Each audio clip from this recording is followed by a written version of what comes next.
The first time I pressed red dust into the stone wall, I didn't know I was making history.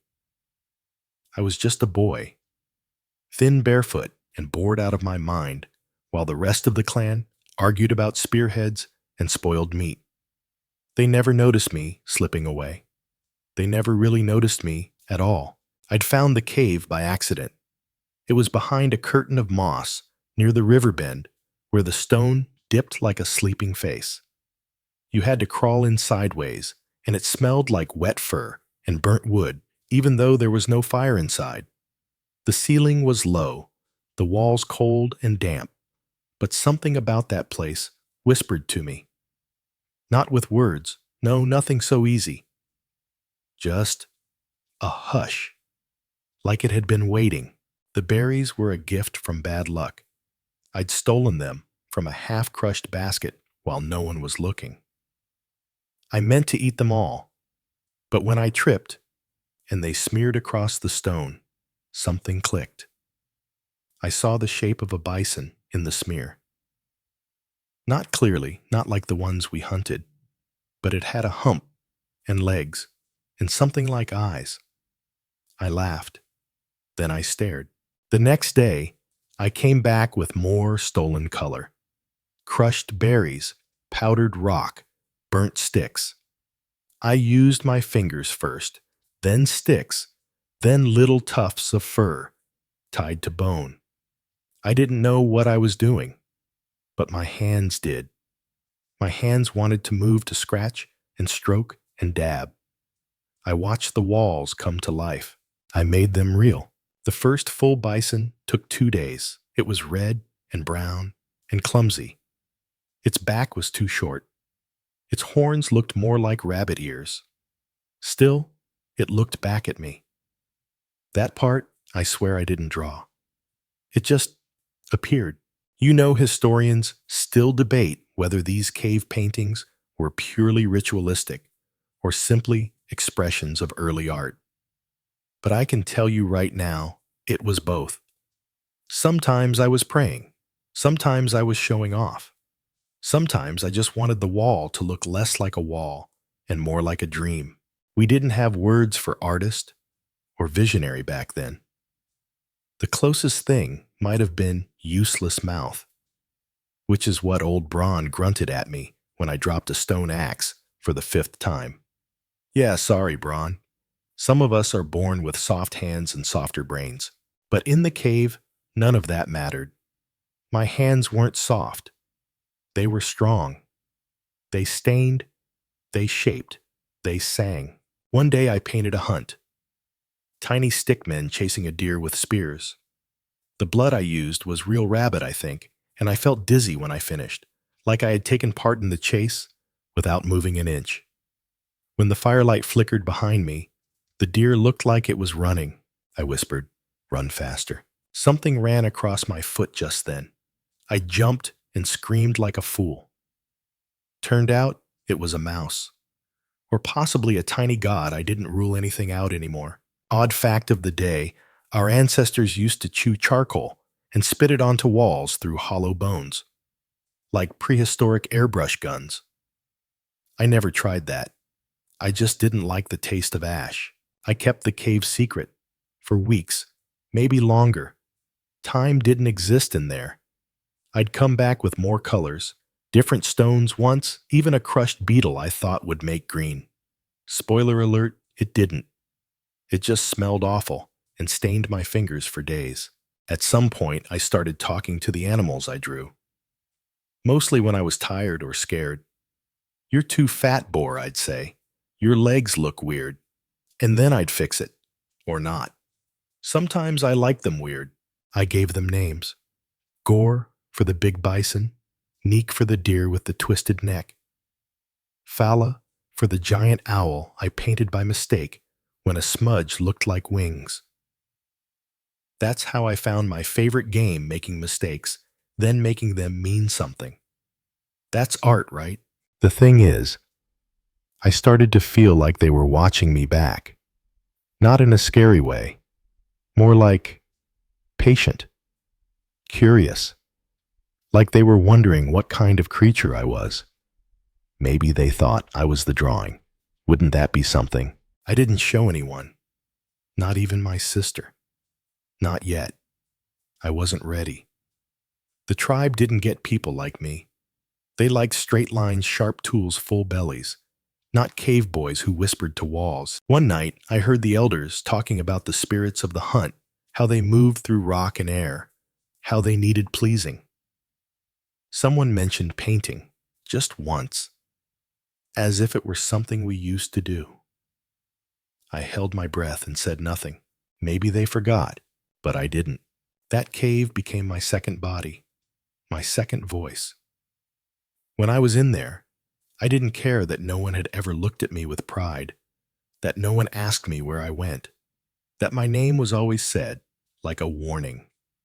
Him don't count on him, but one day they would. One day, they'd look at the walls and wonder who could have done something like that, and maybe they'd think it was magic, or madness, or both. They wouldn't be entirely wrong.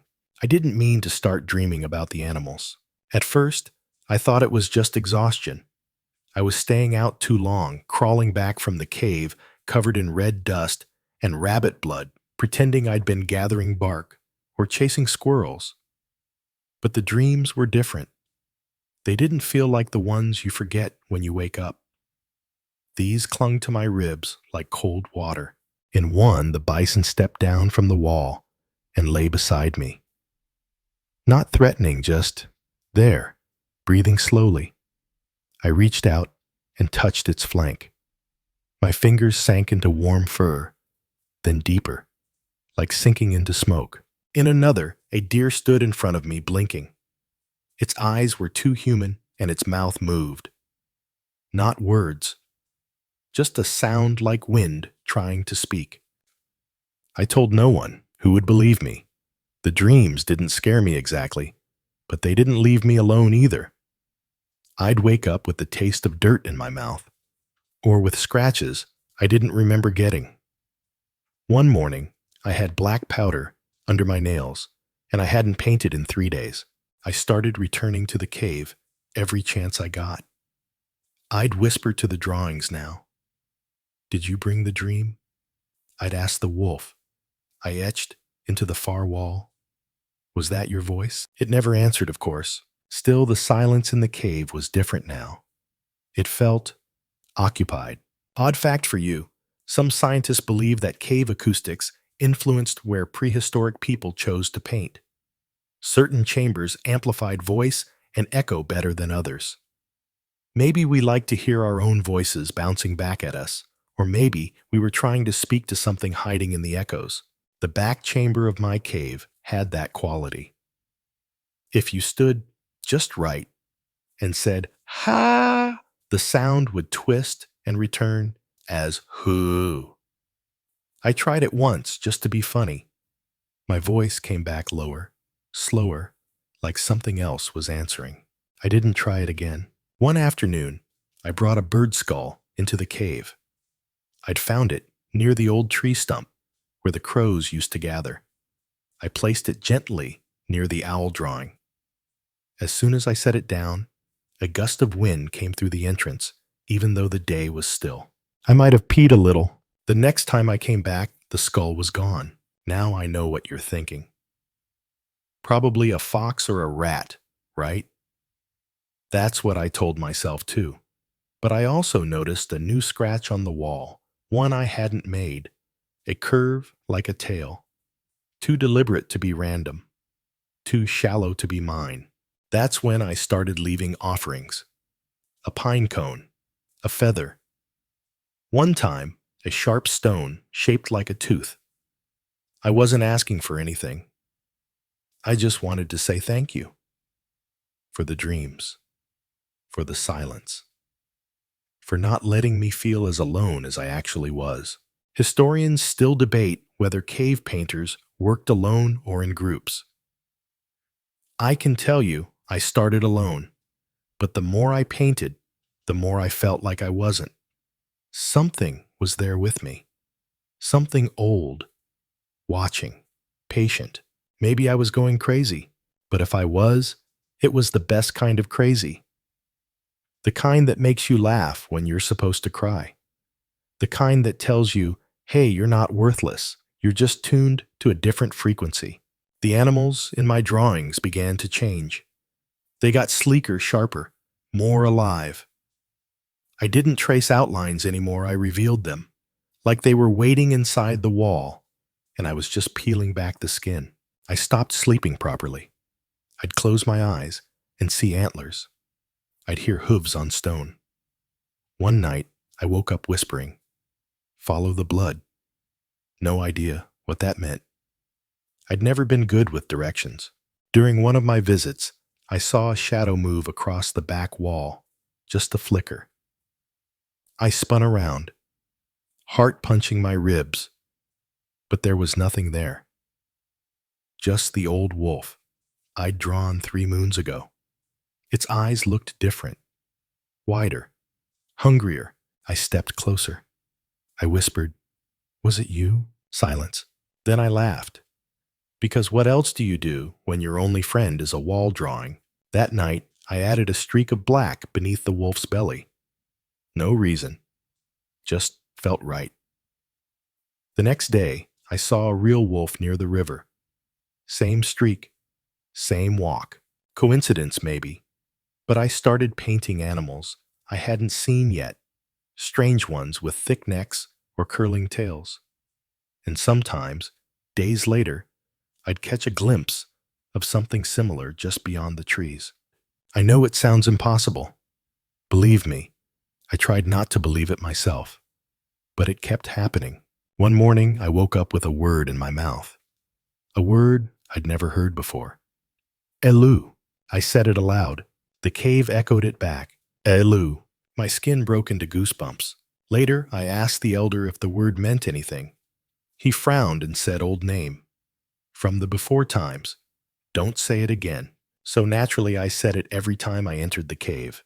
I don't know if I was being haunted or blessed or just severely sleep-deprived. But I'd never felt more awake. More me. There was one moment, just one, when I thought I might be losing control. I tried to paint a bear, big, menacing, proud. But every time I shaped the head, it turned into a human face. Not mine. Not anyone I knew. Just a face. Watching me. I erased it. Tried again. Same result. Eventually, I gave up and painted over it with a tree. A very ugly tree. Even the owl looked disappointed. Still, I kept going. The cave was filling up fast now. Layers upon layers. Mistakes turned to spirits. Spirits turned to symbols. I started marking the ceiling with dots. I didn't know why. It just felt like I needed to. Some archaeologists today think those dot patterns might represent early star maps or lunar cycles. Me? I just thought they were pretty. I started humming when I painted. Quiet, tuneless stuff. Mostly to drown out the growing sense that something was listening. Waiting. The cave wasn't just mine anymore. It had its own heartbeat now, and I could hear it pulsing behind the stone. I don't know why I brought my sister. Maybe I was tired of being the only one who knew. Maybe I just wanted someone to say, "Yes, I see it too." Or maybe I was lonely in that way that doesn't go away with food or fire, just quiet company. She was 6 winters old and walked like her feet didn't quite believe in gravity. Her name was Tiri, and she'd once bitten a beetle just to see what it tasted like. She said it was spicy. That's the kind of mind she had, curious and not easily grossed out. I pulled her away after the midday meal, when everyone was distracted, arguing about firewood. "Come on," I whispered. "I want to show you something." She followed with that grin that meant she thought we were going to steal honey again. A little disappointed when we reached the mossy rock instead of a bee's nest, but she didn't complain. Tiri was good like that. Inside the cave, she gasped. Proper wide-eyed mouth, wide-open gasp. "You made all this," she whispered, running her fingers along the bison's side. "Yeah," I said, trying not to smile too hard. "Well, I found it. The wall already wanted to look this way. I just helped it remember. She stared at me, then nodded like I'd said something perfectly reasonable, which was one of the many reasons I liked her more than most adults.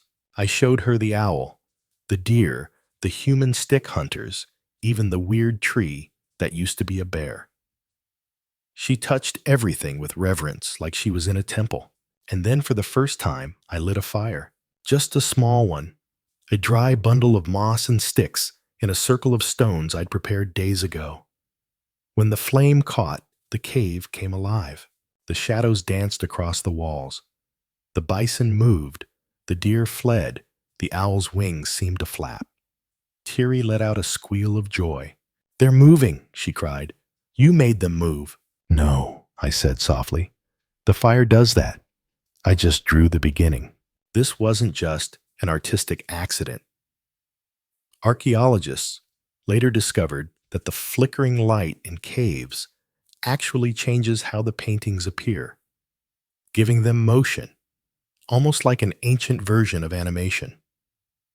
But for us, back then, it felt like magic. Or maybe something older than magic. Something you don't name. Tiri stood up and spun slowly, trying to catch every shape and every movement in the dancing firelight. "They're real," she whispered. "I know." She looked at me dead serious. "Does anyone else know?" "No." "Good." We sat for a long while. I didn't speak. She didn't either. Just the crackle of fire and the flicker of the ancestors on stone. At one point, she crawled over to a bare patch and said, "Can I try?" I handed her a bit of charcoal. She drew a circle, then a stick figure, then another. One was holding something. "What is it?" I asked. She grinned. "Me and you, fighting a shadow." I didn't ask her to explain. I was afraid she would. Odd fact for you prehistoric kids may have been involved in cave art too. Scientists have found small handprints that likely belonged to children, which means I wasn't the first weirdo to drag his baby sister into a haunted wall gallery. Later, I added details to her drawing. A curved blade, a moon behind them. She nodded approvingly and said, "It's stronger now." Funny how we both knew exactly what that meant. That night after we left, I dreamed of the cave again. Only this time, Tiri was inside it, standing in front of the owl. And the owl blinked. I woke up sweating, convinced I'd cursed her somehow. The next day, I told her not to come back. Why, she asked, pouting. "It's not safe." "But it was fine yesterday." "It's different now." She didn't argue, but she did leave a stone outside the entrance the next morning. A small one, painted with red dots in a spiral. Historians still debate whether those spiral patterns were symbols for the sun or water, or just pretty things we like to make. Personally, I think they meant, remember this. This matters. The firelight trick stuck with me. I started painting, with movement in mind, elongated legs, tilted heads, extra limbs to suggest galloping. When the flames danced, so did the creatures. One night, the fire flickered in a strange way, and the owl's eyes looked like they blinked again. I whispered, "What do you want?" The flame hissed, then died. I didn't light another fire for a week. During that time, I drew only with ash, pale outlines barely visible, ghosts of thoughts. I called them the quiet ones, shapes that existed but didn't shout. I liked them more than I expected. One of them looked like a man with antlers. He wasn't part of any hunt. He wasn't running or fighting. He was just standing, watching. Tiri said he looked like Father. I said, "Maybe Father wants to be a deer." She nodded solemnly. That would explain a lot. The next time I brought her in, she brought a bone flute. She played a few notes while I painted, and I swear, the bison turned their heads just slightly to listen. We kept going. Fire paint music. Over and over. It felt like we were creating something too big for just the two of us. Like the cave was collecting our memories, holding them safe. Eventually, I knew the firelight would betray us. It always does. It happened on a night when the sky was cracked with lightning, but no rain came. You could smell the tension in the air, like the whole forest was holding its breath. The adults were restless, pacing and muttering about bad omens and dry soil. Someone blamed the deer for not returning. Someone else blamed the moon for turning thin too quickly. I blamed myself. That day, I'd added something new to the cave, a long red streak across the chest of a bison. It looked like a wound, but I hadn't meant it that way. It just happened, like the wall told my hand where to move, and I didn't argue. Thierry liked it. She said, "It looks like he's been chosen." I wasn't sure whether that meant good things or very bad ones. We left earlier than usual, still giggling from our private myths. That's probably why we didn't notice the trail we left behind. Muddy footprints, broken moss, a smear of red on a root we used as a handhold. Or maybe we did notice and just didn't care. We were artists. We were gods. Gods are always the last to know when they're about to be hunted. The next evening, I came back alone. Just me, the cave, and a pouch of black powder I'd made from burnt bones. I thought I'd try something new, draw from memory instead of life. But the moment I reached the entrance, I heard it. Voices, and not the whispery kind I was used to. These were real, loud, human. I froze behind the curtain of moss. I recognized one voice, brawn, grumbly, suspicious. The other was Elder Vec, whose eyebrows were thicker than his thoughts. "Who did this?" Vec barked. Silence. Then Braun said, "The boy." Just like that. No hesitation. No doubt. Just the boy. Like I was a knife that had finally cut someone, I ran. Not into the cave, away from it. Into the woods. I didn't stop until my lungs burned and my legs shook.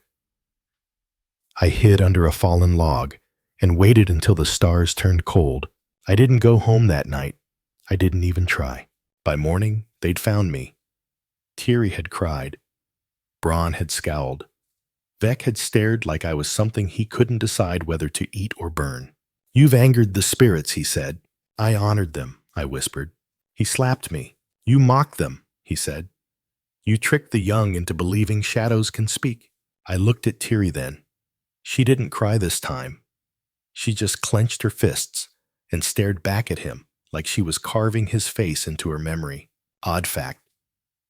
The oldest known cave paintings are over 40,000 years old, and some researchers believe they may have been made by Neanderthals, not Homo sapiens.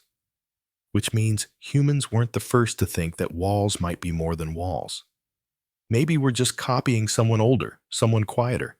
The elders gathered that afternoon, sat in a circle, argued in low voices, tossed sticks on the fire, like they were trying to summon courage.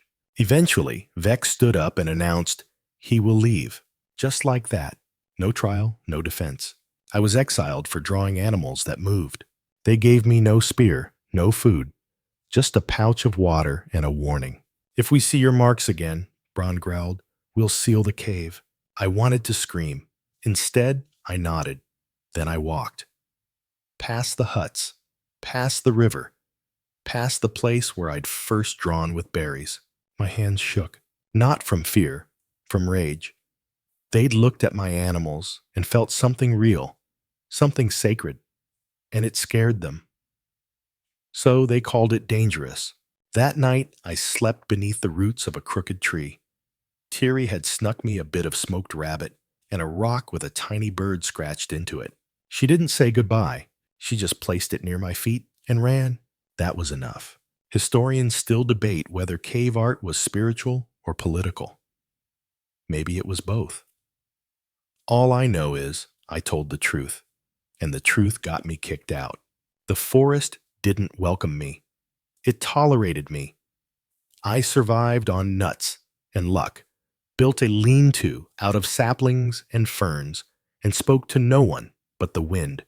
And yet, at night, I still saw the cave. In dreams, the bison kept bleeding.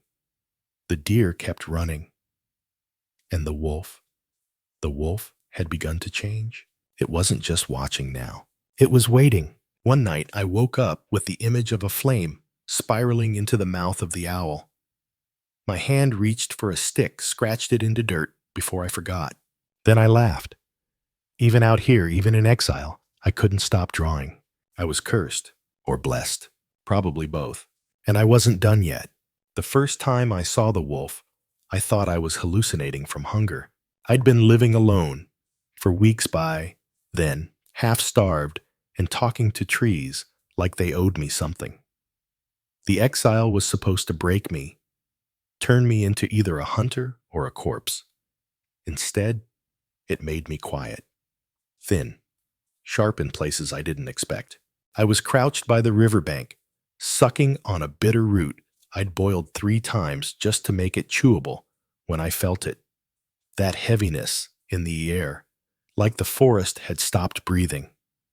I turned my head slowly, and there it was, a wolf, gray with streaks of bone white down its back. One eye milky, the other black as obsidian. It wasn't snarling, wasn't limping, just standing there, watching me. "Go on," I whispered. "Eat me. I'm already halfway dead."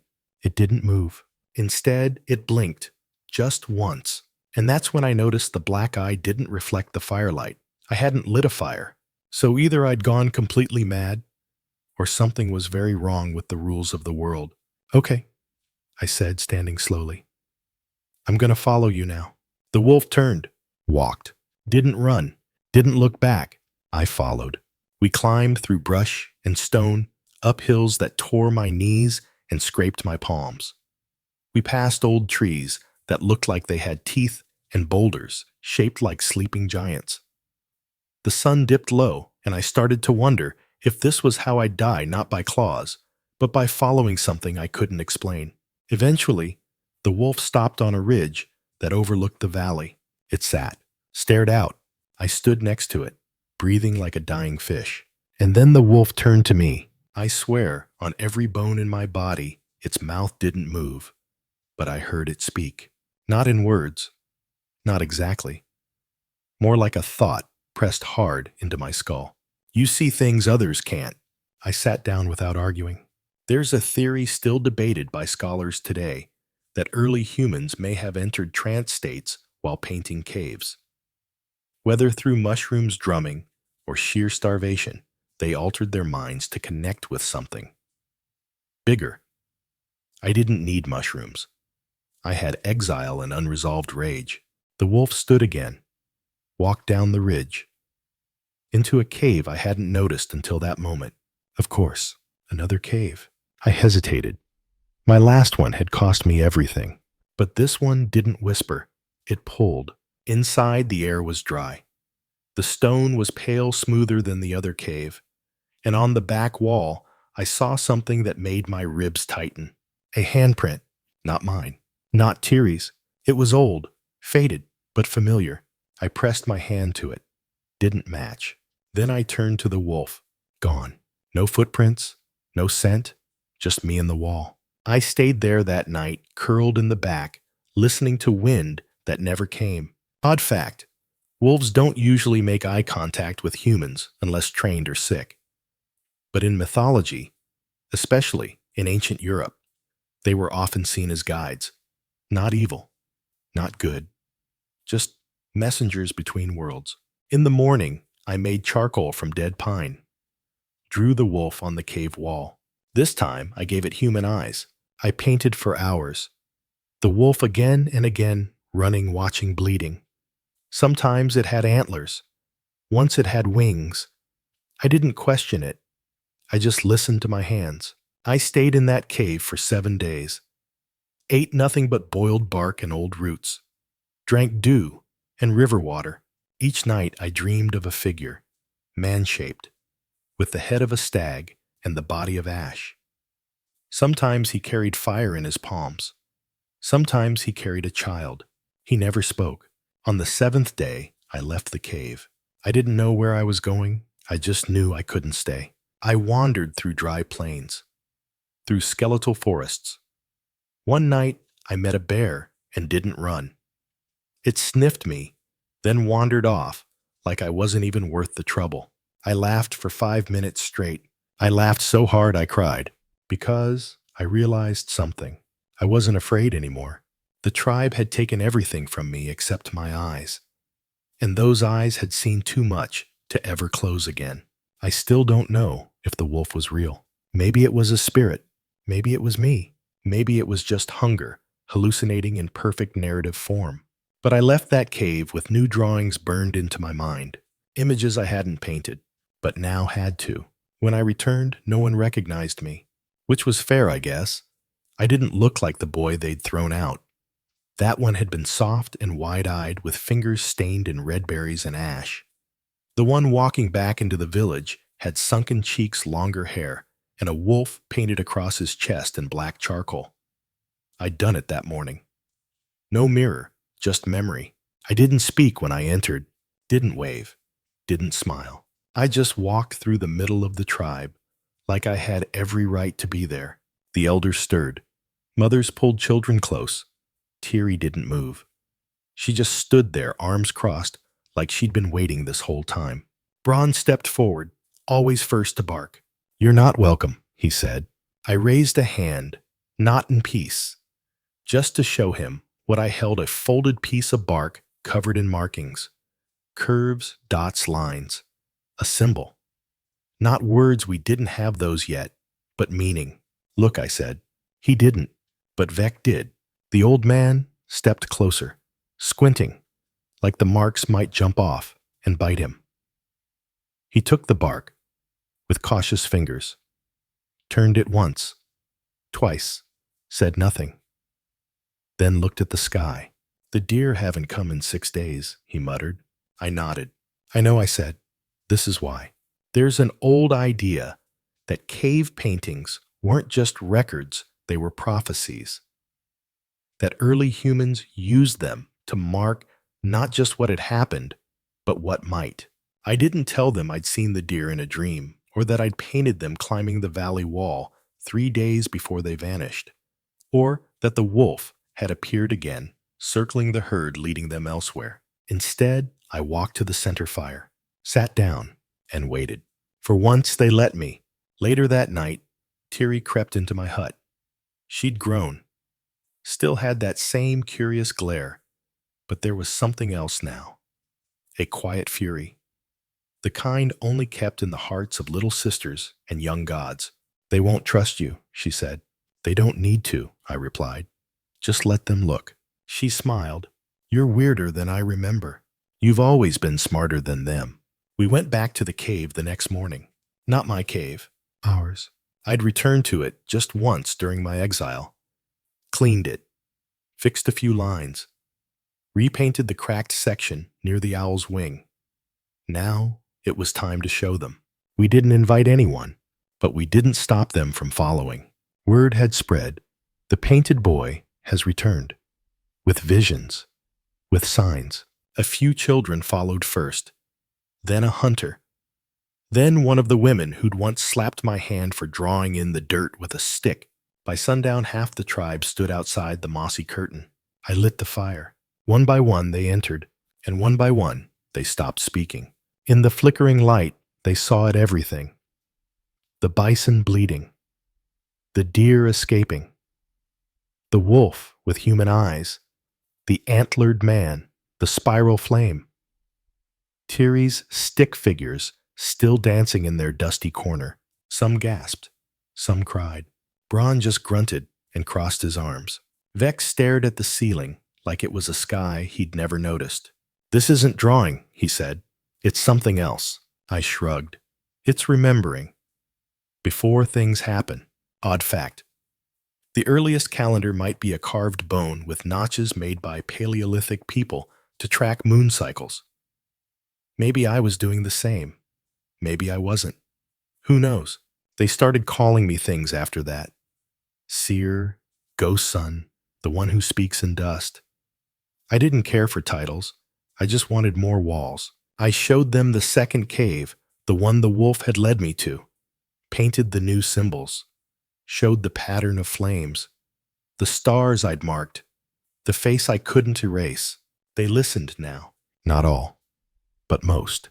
They gave me ochre and space. Let me take the children into the cave when they asked questions. Thierry helped. She taught them how to smear with moss, how to find meaning in mistakes. Sometimes I'd draw a shape and ask, "What is it?" A boy would say, "It's a mountain." Another would say, "No, it's a sleeping bear." I'd nod. Yes, both were true. We made images for the sun, for the flood, for the sickness that took old Mara. I drew her eyes on the wall, closed gently. Beneath them, a circle wrapped in dots. "She's not gone," I said. "She's just quieter now." Historians still debate whether cave art was communal or sacred, private or political. I can tell you mine was all of it. It was grieving. It was warning. It was remembering. And it was forgiveness. Even Braun, old beast that he was, once stood in the cave for an hour without speaking. When he finally left, he pressed a smooth stone into my palm. No words. Just that. It meant enough. Eventually, I grew taller. My fingers less nimble. My knees louder than I'd like. But my hands still remembered how to draw the wolf's snarl, the deer's leap, the impossible face of the antlered man. New children came. New hands asked to try. I said yes, because now they knew this wasn't about hunting anymore. It was about staying alive in another way, in the only way that matters. My hands are slower now. The red dust doesn't cling the way it used to. My fingers ache when the seasons change. Sometimes I forget a line halfway through drawing and have to stop. Not because I don't remember it, but because I no longer need to. The wall remembers for me. The cave has grown crowded over the years, not with people, but with stories. Every inch carries a shape, a whisper, a mistake that turned into a miracle. There are no clean walls anymore, only layers. You can peel them like bark and find old versions of us hiding underneath. Me, Thierry, Braun, even the wolf, especially the wolf. Thierry has children now. She still comes to the cave, usually with a basket of fruit and that same wild gleam in her eye. Her youngest, a boy, with hands too big for his age, once asked me, "Why do you draw animals more than people?" I said, "Because animals don't pretend to be anything else." He seemed satisfied with that. Now the children draw their own stories. Sunbirds with human feet, rivers that turn into snakes, a cloud with eyes. I let them. No correction, no rules. Sometimes I draw beside them, not to teach, just to remember what it feels like to start from nothing. One morning, I painted a handprint next to my very first bison. Same hand, different hand. Time makes that joke quietly. I used to think these images were just a way to feel bigger. That if I covered the cave, maybe I'd matter. Maybe I'd cheat death. But now I think it's simpler. We paint because we were here, because we saw things, because we felt too much and couldn't carry it in our bones alone, and so we pressed it into stone. Odd fact, before I forget, some of the oldest hand stencils found in caves are thought to belong to women based on finger proportions, which means half of history's oldest storytellers might have been mothers, sisters, daughters. Thierry smiles every time I remind her. Of course, she says. Only a woman would think to leave behind her actual hand instead of a rock. Historians still debate whether cave art was a form of language, a ritual, or just play. All I can say is when the fire hits the wall just right, and the deer begin to move, and someone breathes in softly beside you, like they've remembered a dream they never had. That's more than ritual. That's memory. That's soul. I'm teaching now, not just how to paint, but how to listen, how to wait for the wall to tell you what it already knows. Don't force the bison, I say. It's already there. You just have to find the outline. Even if it looks weird, a girl once asked. Especially if it looks weird, I said. Weird means It came from somewhere real. Sometimes I sit at the mouth of the cave and watch the valley. New hunters, new births. The tribe has changed. Faces I don't know anymore. But every so often, one of them will pass me and nod, not out of respect, but recognition. You're the boy who painted the cave walls. I smile. I still am. My final work will be the ceiling. It's hard to reach. My arms shake. But I want it to be a sky. Not the one above our heads, but the one inside our heads.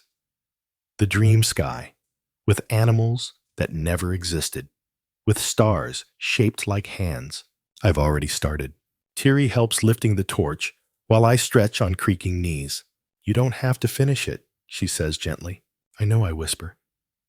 But maybe I want to see what the stars look like in here before I disappear. We don't say much after that. There's nothing left to explain, because we've already said everything we needed to, with ash and ochre and blood and charcoal. The stone will remember us. Long after our names fade, long after our bones turn to dust, the stone will still whisper. It will still flicker. It will still speak. And someone somewhere will press their hand against the wall and feel ours pressing back. We don't always know we're making history when we do it. Sometimes it feels like we're just wasting time, smearing berries on walls, whispering to shadows, chasing animals that only exist in firelight. But looking back, I see it clearly now. I was never just painting. I was remembering, dreaming, leaving pieces of myself behind so I wouldn't vanish completely. People think survival is about spears and fire and meat, but we survive through memory, through story, through the lines we scratch into stone when words aren't enough. I started as a forgotten boy, with nothing but stains on his hands. I became something else. Not a warrior, not a chief, but someone who saw what others didn't.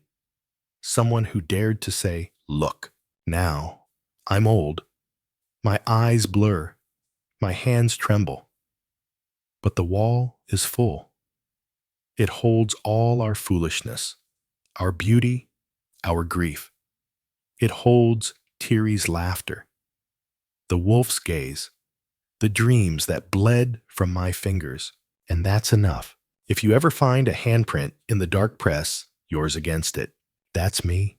Still here, still drawing, still trying to remember something too big for one life. So thanks for walking with me. Thanks for listening. Now go, find your wall, make your mark, and let it move when the fire dances.